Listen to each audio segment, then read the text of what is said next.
Tonight, we're going to climb out of the rabbit hole. Typically, we go deep down into the rabbit hole. I have my good friend Courtney Wheaton on the line. We were just catching up before the show, talking about a whole bunch of different experiences. And we talked about what happens after you spent so much time in the world of conspiracy and traveling down that rabbit hole. What happens when you pop your head up, when you look around and see what's out there? Courtney, how are you? It's so good to see you tonight. It is so good to see you too, Dennis. I feel like we have not talked in forever. So I'm super excited to touch base with you and hopefully be able to, hopefully have a pretty interesting conversation, see where it goes. We always do. I don't remember because it's been a while and so much has happened the last conversation we had, but I remember the two of us walked away from that for days like, man, that was such an uplifting conversation. Yeah. So it's always a good chat when we're on. I still remember going way back when to your first sit down with us with the future forecasters. Back then, I think we were still crypto viewing. And Yes, you we were were. doing your first analysis. I remember going through that. Always wowing us with what you do. Thank you. And it's very strange for me because they have sort of slid me into your old job where they've got me hosting now, Wow. which is is not my natural fit. I like to I'm used to not having to, my entire military career, I briefed fighter pilots. So there was always Right. this me and my trusty PowerPoint, and I Yeah. just spill and, push data at somebody, and I'm not used to this kind of like interaction. And so Back and forth. yeah, it's challenging because I'm trying to ask some questions, point out some stuff, and kind of get some interaction, but it's a little nerve-wracking. And I It keep can on be. going, I could have done better. Well, I say that too. You can always do better. And I've said it on the show before, but the best piece of advice I got one of my first podcasts, I talked to a guy and he says, all we're doing is having a conversation. Yeah. That's it. Once I thought about it that way, I stopped prepping. I stopped writing questions ahead of time. I used to have this agenda. Now we just see where it goes. And the same thing. And I think getting to know the team as you guys, I mean, you've Yeah. been with us for years now anyway. It makes it so much easier. Like tonight, I call like a low anxiety podcast. When I have a guest who I'm not familiar with, it's like, all right, I got to be, a little bit more prepared. Real professional. Yeah. Right. When I have my friends on, I can make mistakes. I can, whatever. It's okay. It's a little bit easier. Yeah. We didn't even But really plan a topic. We're like, we'll figure out how to talk. but we've been at this for long enough. I think Yeah. we can get through it. And we did. We've come up with some things that we want to talk about. I mean, I think we started talking, and we're not going to go into the too personal specifics, but we've both been going through some hardships, some ups and downs, and the toll that takes. And then kind of our go-to is to step back and focus on that spiritual growth. We withdraw. I mean, you mentioned that earlier, due to some of the things that you've been through, some things I've been through with our military experience. We disappeared, right? We withdrew. I mean, I remember I lived alone for 8 years, and during that time, that's when I went down the rabbit hole. That's when I really started exploring. That's when I wasn't afraid to go as dark as I needed to go. And the growth that came from that, I'm still unpacking downloads that came from that point in my life. And I think that is so indicative of that. And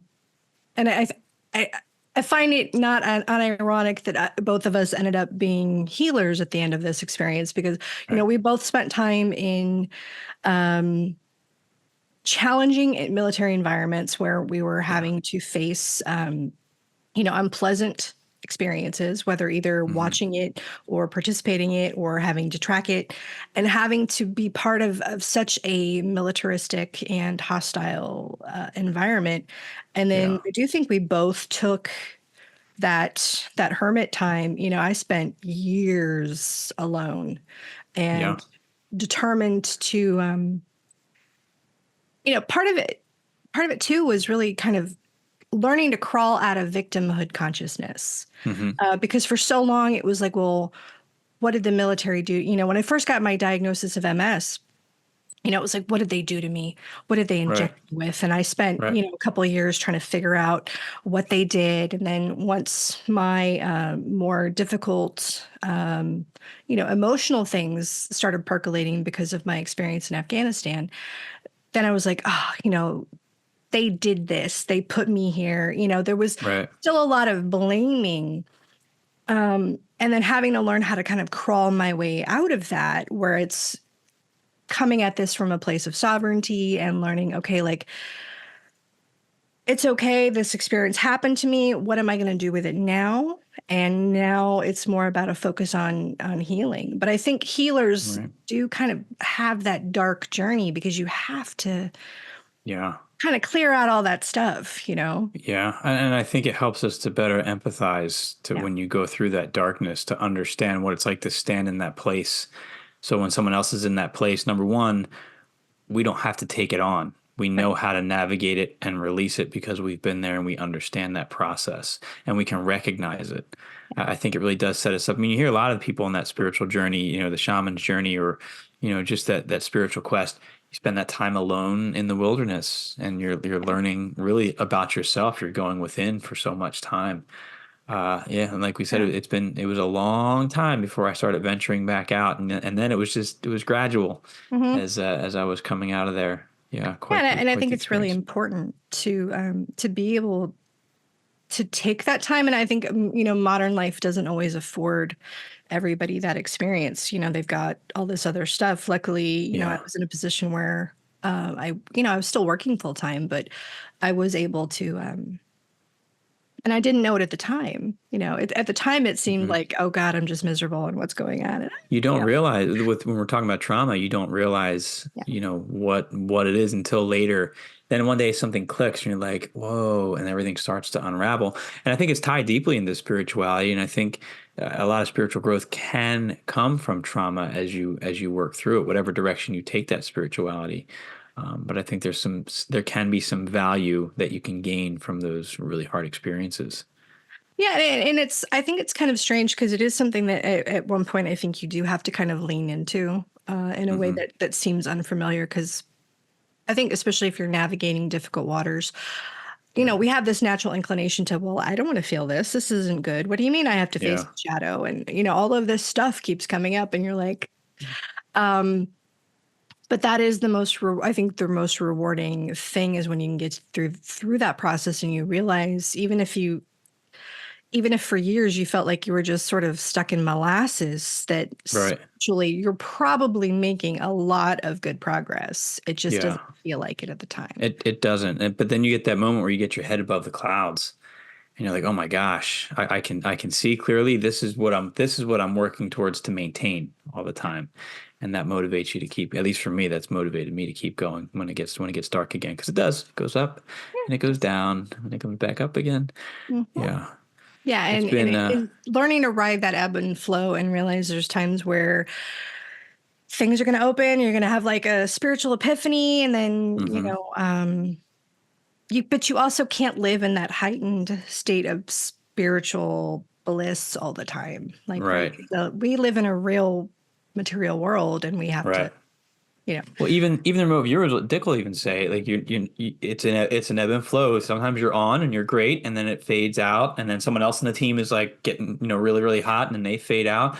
So it's the same thing. Like right now, I'm in a spiritual, I say, decline right now because I've got so much other life stuff going on. I just moved, and that's been a crazy, stressful, emotional process. All good, but I don't have time to focus on my spirituality as I would like to with my remote viewing and everything. It's still there. I know it's still there, yeah, but I'm disconnected from it because I'm so grounded in physical reality. And on top of that, I went back. I'm in education. I went back to school a week ago. It's weird because I was able to be pretty spiritual for the first half of the summer. I got a lot yeah. done, and I felt it. I was like really writing and doing all these things that make me feel connected. And then instantly, as I started getting ready for this move and coming back to work, like the noise is so great. It's so hard to find that intuitive voice. I'm reminded. I've been watching Matrix 4 a lot, and I'm reminded That's so of weird. I was just thinking about that movie the other day. I was like, I needed to revisit that one because yeah. yeah, I know people have mixed feelings about it, but that movie really speaks to me at the point of the journey I'm in my life right right. now, which is I love the insights of these writers here. But one of the things Naomi says, she says, you forget just how much noise the Matrix pumps into your mind. This is when they're standing in New IO or whatever the new world was called. Right. And she says the only other thing that pumps that much noise into your mind is war, which I think is an interesting tie into what we're talking about tonight, given Mm. the backgrounds and stuff. Um, but I'm Yeah, noticing that that's noise right now. so I like literally, I think either this morning or yesterday, I was thinking Yeah. about Matrix 4. That's just so odd. I've Um, had those talk about a rabbit hole. I've watched it 2 or 3 times in the last like 3 months. That's one of those movies sometimes where like as it's on, I'm literally looking around and I feel like I'm looking for cameras. Like I feel like sometimes that movie is written for me. I know that sounds egotistical, but it's just so no. spot on to some of my experiences. It's like, wow, they really capture what this journey is like, what it feels like. Well, and I think it's so I think fitting that you brought up the Matrix because for a lot of conspiracy minded folks, the Matrix Hmm. is the that was I think for a lot of folks the first opening of a door into Yeah. that world. And what a lot of people don't even, they don't even pick up on is that Neo never left the Matrix. He's in the Hmm. Matrix the entire time. Like when he thought he got out and he was in this, horrible world, he's still in the Matrix. um, Mm. and so I think one of the things I really love is kind of going back and looking at film Hmm. because like for me, recently I've done a rewatch of the Never and for especially like children's movies from the 80s. Right. There's And some how they flipping influenced truth us. Oh going my on. gosh. Never Yeah. Ending Story, Hmm. Labyrinth, uh, Yes. They're making a remake of Labyrinth, by the way, too. The Dark Crystal, Oh, good one, and Jim Henson. yeah, those movies are just jam packed with spiritual truth on, Yeah. especially like the Never Ending Story. There's a lot going on in that, and With the nothing and creativity. Yeah. yeah. And Yeah. realizing that Sebastian is Atreyu and, that Hmm. they're simultaneously existing and just there's It's some deep. nods to the Antarctic ice wall. There's some very Uh-huh. interesting stuff Yes. going on in there. Um, I recently watched for the first time, it's a Ryan Reynolds movie. It's called The Nines. It's I kind of haven't an seen that one. indie. Yeah, it's an indie thing. It's got like him and Melissa McCarthy in it. And Okay. it's a trip too on kind of realizing and how to remember who you are, like who you Mm. really are. Um, yeah, it's there's it's I watched it like free on Tubi or something at streaming, so you can find it for free on streaming. Okay. That one's interesting. Yeah. Yeah. Yeah. I'm gonna look for that one. But yeah, Yeah, I think those are the so kind of many things that movies they give you a little snapshot of some truth, you know? but I wonder, is there two things? Conspiracy brain, are we being led down a particular line of thought and belief system? Because I can go back, like what the Matrix One did for me is I said, yes, I am searching for something, but I didn't know I was searching for something, and I don't know what that something is that I'm searching for. And the more you unpack the movie, you start to realize like I'm trying to understand reality and the grander conspiracy and everything, right? It really that movie really did do something to people's minds, Oh yeah. especially to me. And you follow the white rabbit. Yes, tying it into Alice in Wonderland, right? And all Right. these other older stories that are, Mhm. pointing to similar things in understanding, dissecting reality. So, are people, because we've had conversations on this show about the creative process of writing and music and whatever your art is being very similar to remote viewing in terms of the parts of your brain and your consciousness that you're accessing. Has been talking a lot about this online. So it's a very similar process. We could be getting intuitive information. It's not remote viewing, right? It's not blind, it's not anything You're like that. a bit of a But download. you're still right, you're still tapping into that download experience, right? I know for me, the feeling is the same in my mind when I get into certain flow states of writing and I go into automatic writing sometimes. Are we tapping into some kind of universal consciousness that's giving us breadcrumbs? Or conspiracy hat, are we being led in a particular misdirection of thought, right? Or is it the other What if piece? it's Is it what we both? make it? Yeah, I'm Yeah. saying it's up to us to decide Mhm. what it is because it could be both. It could Yeah. absolutely be both, depending on what we want to do with that information. Yeah, and back to what I was talking about earlier about like the victim consciousness, and Hmm. so much of what we try to do is off gas our responsibility onto something else, whether that be an agency, a group, these people are doing something and it's making it worse. We're always kind of shunting responsibility outside of ourselves. Right. And I think that leads to just a whole lot of our problems. I had to come, over the years, I bounced a lot back and forth between is there a benevolence here or Hmm. is it malevolent? Yeah. And so many people, I think, especially right now, are kind of in this malevolent camp. Hmm. One of my favorite new conspiracy theories, I haven't really been keeping abreast, but one of the ones that I think that is just the most interesting. I don't know if you've heard of it. It's called Satan's Little Season. Have you heard that one? No, I haven't heard that one. I, Sounds pretty poetic. it's very interesting. And like most of them, I think they only get it half right. So Hmm. there's this kind of theory going around that, how especially in Christianity, when we think about like the book of Revelation, there is the idea that everybody is waiting for the second coming of Christ, Hmm. and that there is going to be this end of the world and the Armageddon and the wars and all of that stuff. Right. But if you actually read the Bible, which I'm not a huge knowledgeable person on, uh, Right. Jesus said, "Hey, I'm going to be coming back within like a certain span of years," and Right. everybody kind of ignores that part of what Jesus said. And Yeah. so there's this theory that what if Christ already came and had his millennial reign, which would explain all the amazing architecture, all of the awesome stuff that we had that no one knows how to build Right. anymore, even though Yeah. we're supposedly more advanced. So what Right. if Jesus came back, everybody was awesome for like 1,000 years, and in Revelation it says, and then after that time, then Satan gets to reign for a little season Mm. What if and we're a in that time of season right now? deception, right? Yeah. So I think that's got a lot of interesting food for thought. But I also think that kind of thinking, when you think, oh, great, Satan's running everything, this place is evil, you're Right. again denying yourself your sovereignty, and you're just saying, oh, the Right. bad guy's in charge. Right. So what if in, part of our development as a spirit is it's really easy to have faith and believe when it's right there in front of you. Right. It's a lot harder when you can't see it. Hmm. And what if we have to be in this darkness in order to tap into our light?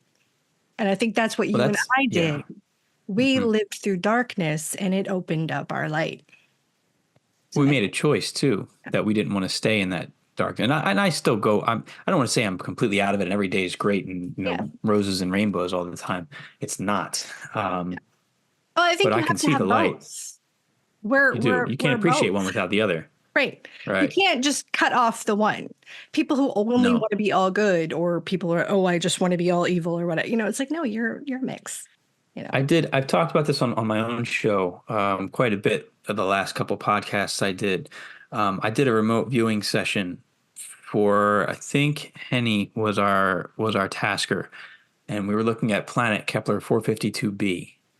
And I didn't think my data was on at all. I had all this like apocalyptic data about like a fallen civilization. It was a great session. I don't, and if we find that there's life on that planet, because Kepler 52b is like a mega Earth-sized planet, Earth-like Okay. planet. It's really big and it has the conditions that could possibly sustain life. So I think if we find life there that has a civilization has risen and fallen, then my data is Right. phenomenal. Regardless, it was of value to me. The very end, I had all this information about a cycle, and the Mm. cycle, the cycle for me started at the what I call the lovers stage, where everybody's in love and everything's great, and then it falls into there's too much love, and now it becomes chaos and turmoil, right? And then after that comes destruction, but the destruction was created by an outside force, not as evil. It seemed evil because everybody dies. Right. It was an act of mercy, which was an act of love, which was an act of kindness because the system has fallen out of balance. And the only way to get it back into balance is to destroy it. And then you start fresh, and then it's your rebirth. And then everybody falls in love again. And then they go back into the chaos, and it just the cycle repeats. And the goal is to learn how to find that balance and to embrace that little bit of that chaos with that love. And you It's have not easy. essentially just described the plot of The Matrix. Yeah. No, yeah, I didn't think of that. You're absolutely right. And maybe that It's that session is not. universal. I think it is Yeah. programmed into us to have Yeah. this, like that's why the theory of evolution as it's presented never really appealed to me because I don't think we start degraded and get better. I think we actually started in a perfected state Yeah. and have fallen, and then part of our job I think is to then rise. Reascend. Yeah. And that um I used to kind of think of it like, when we're created, we have the divine spark of God. And I think a lot of Hmm. our time here in our life just it expels that spark. Hmm. We run that little battery down till there is almost nothing. And Yeah. sometimes we reach that, pit of despair, the dark night of the soul, where we have to realize like, who am I? What am I? What do I want to do? And then when we make that choice, that's when we start to like rebuild. And then I think our Right. spark becomes ours at that point. It's not God's spark. It's mine. I take responsibility for that spark. It's my light. Right. And then, you go out and you learn how to do that stuff. But I think you got to run your battery down. Um, Yeah. and in It's order to interesting kind of, to bring it back up. It's yeah. interesting. Carlos Castaneda in his book, The Active Side of Infinity, where he's talking about the predator. That book, when I was down my rabbit hole, that book was the exact information I was looking for, but it was dark. But he said that Don Juan Matus was the shaman that was teaching, the author. He said that man is born with what he calls a glowing coat of awareness, and basically get this giant energy aura around him that extends so far out. He said, but by the time he's an adult, it extends maybe 2 inches above his feet because it's so drained by. He blamed it on, again, victimhood, on the predator, right? This thing that's out there. But I think it's interesting you said that we have to then take ownership of that flame and reignite it. I did a session.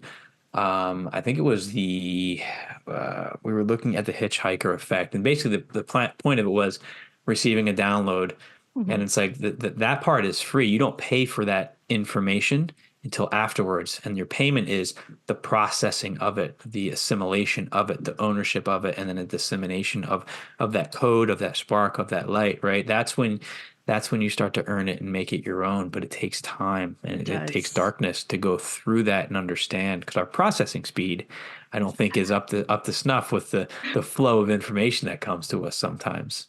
No, and I think a lot of people,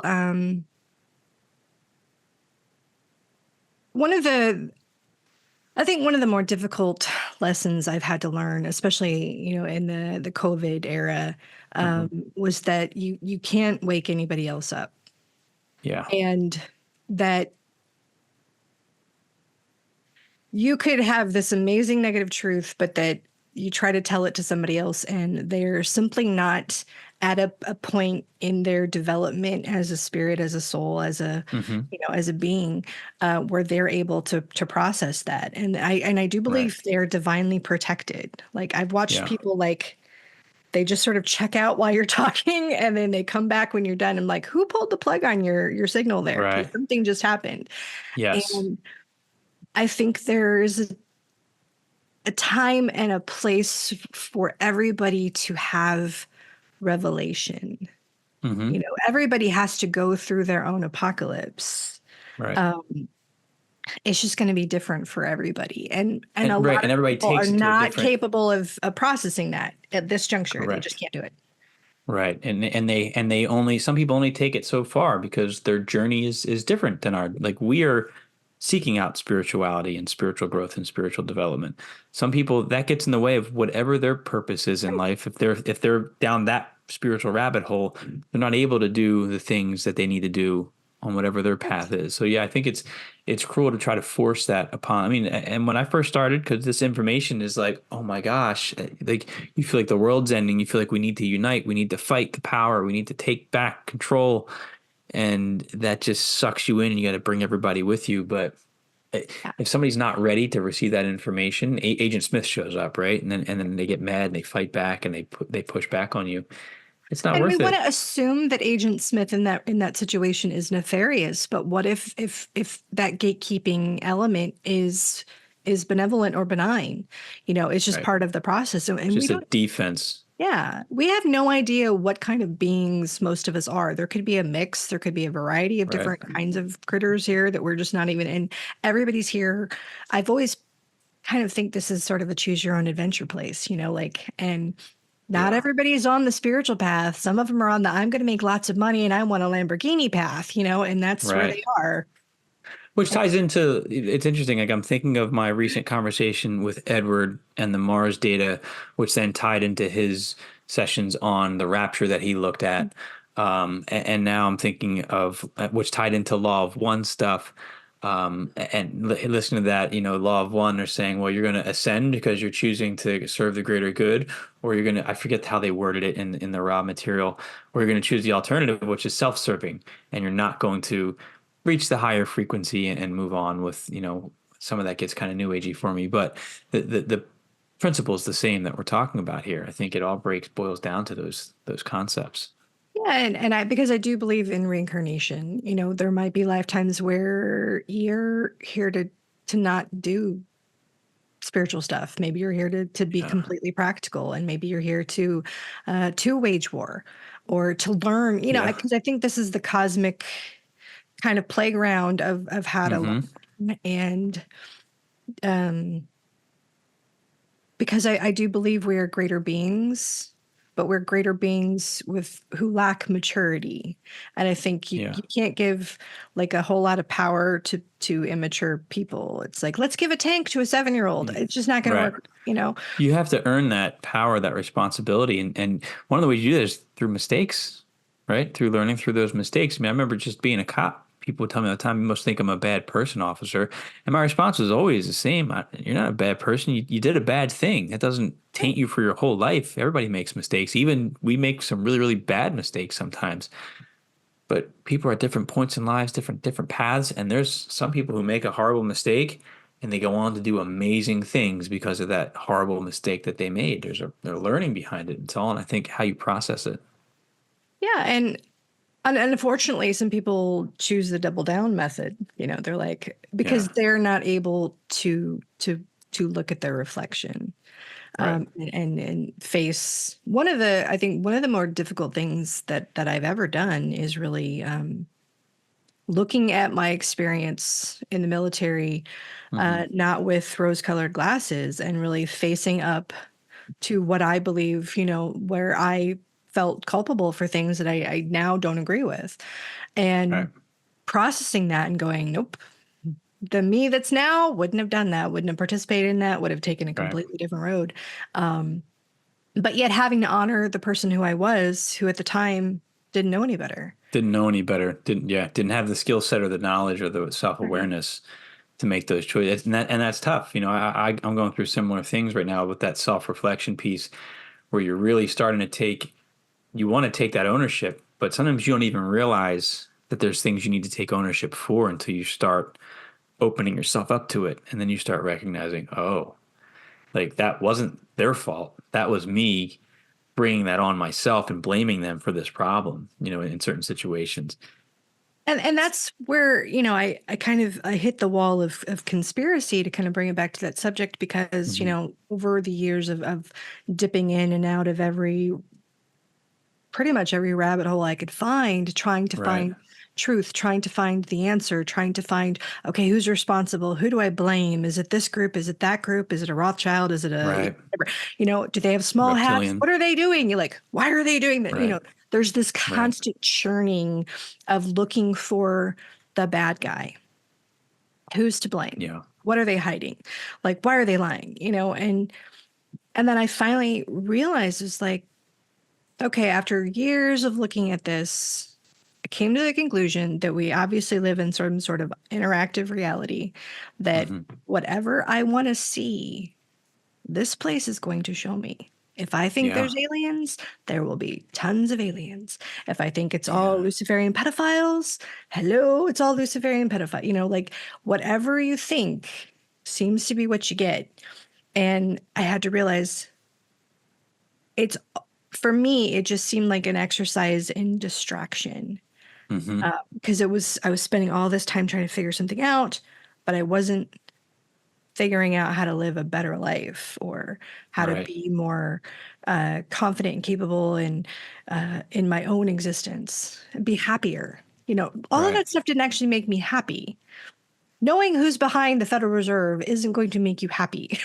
you It know? well, it releases the dopamine in your brain. I mean, I think a lot about like I have a neurodivergent brain, and I've been studying that a lot. And those things they hook your dopamine in, and you keep going. It's a drug. It's an Yeah. addiction.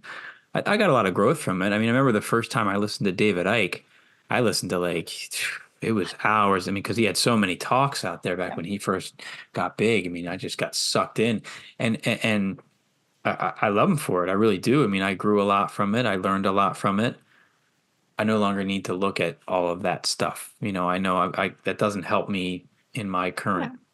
It And got I me think, here. yeah, and I, for anybody who is in the rabbit holes, like I do not mean to discount your quest for truth, because I think that is essentially like one of the most noble and admirable things people can do is when you finally look around this place and go, wait a minute, I think Yeah. something's going on here. That Yeah. is is a huge spark. But I just think that there's a lot of distraction there that wants to keep you from really Yeah. Well, living a better life. that's what the Gnostics said. I quote this a lot. They cast man out of the garden after he ate from the tree, and they said we're going to throw him into a life of chaos, so he's not preoccupied with matters of the Holy Spirit. That was in the Nag Hammadi. And I bring this up a lot on the show. That makes perfect sense. All these things are going on, even the rabbit holes where you're like, I'm learning, I'm uncovering the conspiracy, but are you growing spiritually, or are you getting sucked down and brought down to that level of hell, really that darkness where you're going to be stuck now, where now you are going to start seeing, experiencing, and thinking about the parasites, the energy vampires, and all of those things because that's your focus. And it's the same thing if I say, hey, there's purple cars everywhere. You're going to notice every purple car that passes you by, right? Gonna be purple. You're drawing those things into your reality and into your experience. That doesn't mean if you're up here and experiencing all the positive, you're not going to have negative things happen. Oh, I mean, no. that's unavoidable. But when you focus on it, it's everywhere. Well, and no, I really like that point because, and I had a thought and and I It's think the thought. Gnostics sucked it out. Yeah, it's just like, again, it goes back to this idea of something was taken, Hmm. something's doing something to you, and that if I could Hmm. just figure it out, then life will make sense. Then I can do all this. And I remember my point. Um, One of the things that I think it became more and more troubling that I saw as I was in these online spaces or listening to podcasts and listening to, all of these people, is that they were never um, getting anybody closer to gods or to the gods, to Hmm. divine, to the spirit, to source, and and even if these people were